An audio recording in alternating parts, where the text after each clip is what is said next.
Et bonjour! Bonjour! Bienvenue pour ce nouveau GBG News! Votre actu ludique hebdomadaire, comme d'hab, de votre boutique Jeux Barjo. à Bordeaux. Et oui, voici Ben. Voici Romain. Enchanté. Et on va vous Écoutez, présenter c'est plein de parti. choses. Hein. Pas mal de choses cette semaine. Bon, beaucoup de TCG. Bon, beaucoup, il y a une sortie, juste Il y a- 15 000 boîtes. Voilà, il y a Magic, mais tout. beaucoup de choses chez Magic. Voilà. Pas mal de petits jeux aussi, quand même, Ouais. des petits trucs, du jeu d'ambiance. Surtout du jeu d'ambiance pour une principalement. fois. Ouais. Ça change un peu. On voulait Depuis des le début d'année, c'est bons ce qui jeux manquait un d'ambiance. peu, ouais, quand c'est même. ça. Enfin, des bons jeux d'ambiance. Voilà. Il y a eu Des nouveaux, d'ambiance. on va dire. Voilà. Bon, bref. Allez, c'est parti. Ding ding!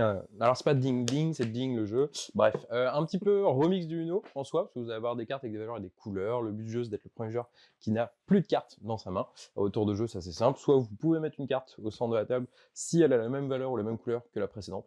Uno. Si vous pouvez pas, vous piochez une carte. Voilà. Aussi simple que ça. Mais le petit truc un peu stupide et que nous on a beaucoup aimé, ça nous a bien fait rire.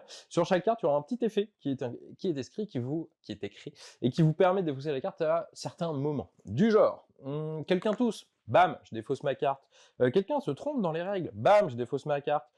Quelqu'un utilise un téléphone, ça va arriver souvent, bam, je me défausse ma carte. Quelqu'un pète, hop, je me défausse ma carte. Bref, il y a plein de choses comme ça, plein de règles uniques pour chaque carte, et du coup, ça donne des parties vraiment un peu stupides, ça va partir dans tous les sens. Du coup, on a beaucoup aimé, c'est petit remix du Uno, mais en plus funky, plus punchy. Donc si vous aimez les petits jeux de cartes comme ça, très simple, détente, apéro, bah ding ding, c'est pour vous.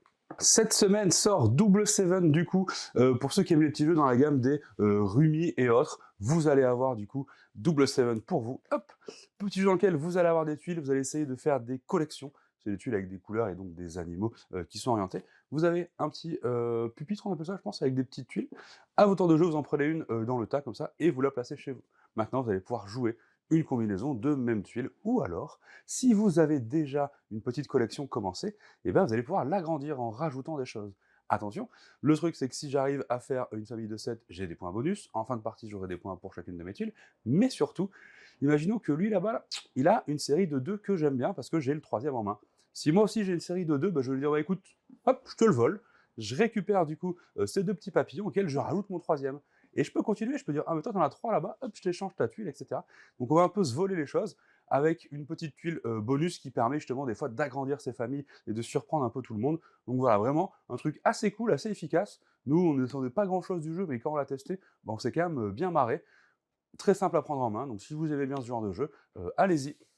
Queen Marie-Antoinette, petit jeu de cartes de 2 à 4, fonctionne très bien à 2. On a testé hier parce qu'il n'y avait pas grand monde, donc on s'est dit pourquoi pas. Ça va jusqu'à 4, c'est assez cool. Alors le principe, c'est que vous allez essayer de faire un maximum de points. En fait, le premier joueur a un certain nombre de points, genre 40, 50 ou 30, ça dépend du nombre de joueurs. Et ensuite, on calcule les points finaux par rapport à une carte objectif qui est valable pour tout le monde en fin de partie. Celui qui a le plus de points l'emporte. Comment ça fonctionne? Ça va être assez simple. Vous avez des cartes qui sont dans 5 couleurs, qui représentent 5 familles.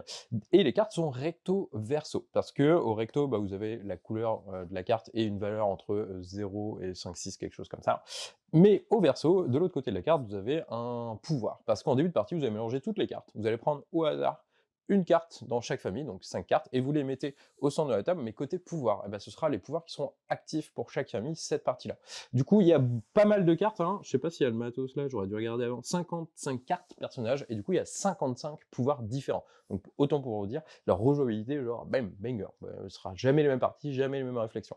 Comment ça fonctionne? C'est assez simple, d'une partie, vous allez récupérer 2 à 3 cartes, mais avoir un genre de semi-draft, on va dire, et vous allez avoir au centre de la table 3 colonnes de cartes qu'on voit au fur et à mesure, et à mon tour de jeu, soit je valide une carte objectif qu'ils ont à la main, on aura 4 au début de la partie pour faire des points, soit je vais défausser une de mes cartes. Quand je défausse une carte, je vais la mettre à la fin d'une des 3 colonnes, et je vais récupérer les 2 cartes qui sont tout au-dessus de cette colonne pour les mettre devant moi face visible dans ma collection. Mais la carte que j'ai défaussée, que j'ai jouée en bas de la colonne, je vais activer le pouvoir de ce personnage-là. Ça va me permettre peut-être de scorer des points par rapport à sa valeur, ou ça va peut-être permettre de marquer des points parce que j'ai la carte la plus petite dans cette famille-là, où je vais pouvoir dire, tiens, toi tu perds 2 points, tiens, toi ta carte tu vas la remettre ici, et etc., etc. Il y a plein de combinaisons possibles, ça va être un jeu de course, donc vraiment d'optimisation.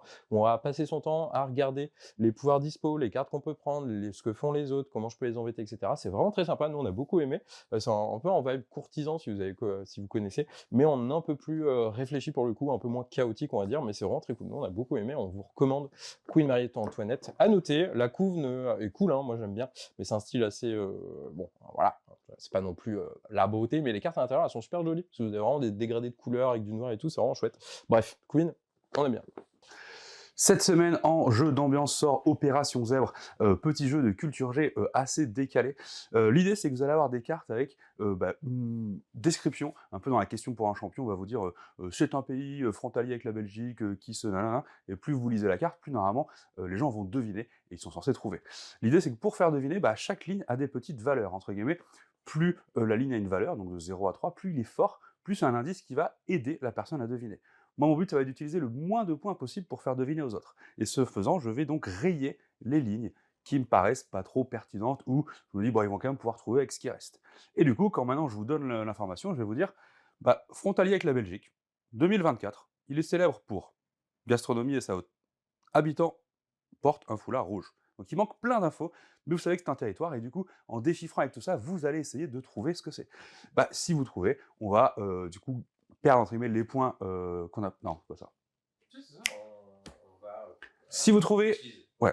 Si vous trouvez, on a utilisé les points que j'ai laissés visibles, et on garde les autres pour continuer. Donc vraiment, jeu d'ambiance à la con, mais nous on a vraiment trouvé ça assez sympa. C'est assez efficace. Des fois, vous vous rendez compte que vous avez rayé trop de trucs, vous avez un peu surestimé les autres. Vous allez avoir le droit éventuellement de remettre une ligne, mais bon, il faudra vous rappeler laquelle c'est, laquelle vous laissez visible. Donc voilà, jeu très sympathique, hyper efficace. À noter que en ce moment même, donc on est vendredi jusqu'à ce soir, sur notre Instagram, vous avez un petit concours qui vous permet éventuellement de gagner une boîte d'Opération Zèbre si vous trouvez la carte qu'on a postée dessus. Donc voilà, n'hésitez pas à aller voir sur les réseaux si vous voulez tenter de gagner cette boîte. Et sinon, vous pouvez toujours passer la chercher en boutique. Une petite fin, un petit taco. Taco loco dans la petite collection des jeux helvétiques, genre Odin, le bien connu. Celui-ci sera un peu plus ambiance, on va dire, un peu plus funky que Odin, mais il y a quand même un petit peu de réflexion. Alors l'idée, c'est qu'on va faire un taco. Du coup, vous avez des cartes avec des ingrédients dedans, avocats, oignons, etc. Chaque carte a une valeur. À mon tour de jeu, c'est assez simple. J'ai des cartes dans la main, je vais en mettre une au centre de la table et je vais continuer la ligne de cartes qu'on est en train de faire tous ensemble. Le petit truc, il va falloir faire attention, parce qu'il va falloir calculer. Quand vous mettez votre petite carte taco, vous allez calculer la valeur. Si la valeur de toutes les cartes ne dépasse pas 11, tout va bien, vous repiochez une carte, c'est au joueur de jouer. Si par contre, en posant votre carte, vous faites dépasser le cumul des cartes, vous faites dépasser la valeur 11, tant pis, vous récupérez toutes les cartes, sachant que le but c'est d'avoir le moins de cartes possible. Et si vous arrivez à faire le taco parfait, c'est-à-dire que vous mettez une carte et que la valeur est 11 exactement, toutes les cartes du centre de la table, vous les donnez à un autre joueur. Aussi simple que ça. Des petites cartes rigolotes en mode tiens, ça fait un taco parfait, donc valeur 11 maintenant. Comme ça, je peux le refiler direct. Mais si un joueur a le taco nul, c'est la valeur 0, il peut la jouer et du coup, c'est vous qui ramassez ça. Voilà. C'est aussi simple que ça. À noter, vous pouvez créer des doubles tacos ou des très petits. Vous jouez une carte qui a exactement la même valeur que la précédente, vous allez faire une seconde ligne de taco. Donc c'est un poil plus intelligent qu'il n'y paraît, c'est assez sympa. C'est un peu dans la lignée de parade ou poison, pour ceux qui ont connu, c'est très vieux. Mais moi j'ai beaucoup aimé, j'aime bien ce petit genre de jeu, un peu, pas de défausse, mais un peu dans l'idée de on va faire un chier les autres en fonction des valeurs. Tiens, je mets à 10, comme ça t'es obligé de dépasser si t'as pas de 1, etc. Bref, nous on a beaucoup aimé. N'hésitez pas, c'est mes petits jeux de cartes très simples à jouer en famille ou entre potes, ça marche bien. Petit format, petite extension pour Solstice qui arrive aujourd'hui. Donc c'est Fireflies qui va vous rajouter des nouveaux esprits. Une petite mécanique de luciole que vous allez pouvoir placer, parce qu'en fait, quand vous faisiez de mémoire 2 petits carrés, vous ne mettiez qu'un animal. Maintenant, vous pourrez éventuellement placer des lucioles qui vont fonctionner comme les feux, vous donner des petits points en plus. Et à noter qu'il y a une nouvelle mécanique qui vous permet de gagner la partie instantanément, donc sans aller jusqu'à la fin. Donc il faudra un peu surveiller ce que fait l'autre pour pas lui laisser l'opportunité de gagner. Voilà, extension pour Solstice.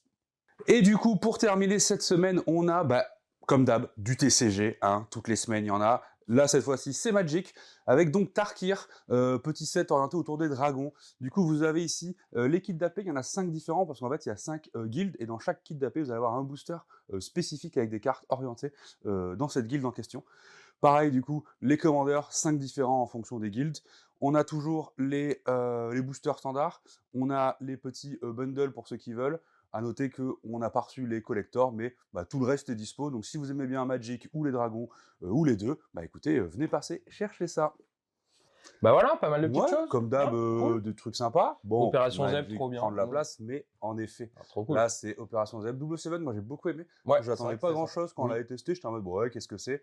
Et en fait, c'est bien pensé. On l'avait testé à Cannes, et ça. avant on se disait bof, et en fait, si, en fait c'est très cool. Hein. Ding, tout con, mais si vous aimez bien les petits jeux d'ambiance, écoutez, ça ce sera, c'est votre semaine quoi. Voilà.